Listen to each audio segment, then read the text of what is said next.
It's hard to imagine just how influential and long-lasting Nintendo's 8-bit hardware was. It launched in 1983 and remained dominant for well over a decade. Even after the Super Nintendo's release, many players still had their NES or Famicom systems, and Capcom was more than ready to continue to develop games for them.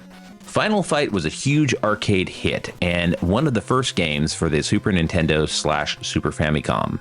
Mighty Final Fight is a super deformed SD version, also known as chibi, a cute anime style with large-headed versions of characters. Mighty Final Fight boasts some of the best animation and detailed sprite work on the NES. I personally love the graphic design of Poison. In America, Mighty Final Fight fell victim to the tendency of Americans to abandon existing hardware when a new generation of video game systems is released.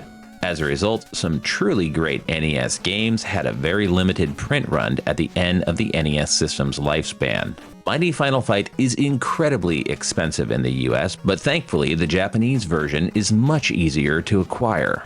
Also luckily, now there are many different ways to play Mighty Final Fight on original hardware, through a Japanese cartridge, an EverDrive, a reproduction cartridge, or if you're feeling particularly flush, you can cash out your 401k to afford its original US release. Mighty Final Fight isn't just Final Fight but 8-bit cute. It's a legitimately fun game that plays great and delivers all the beat-em-up action you could want.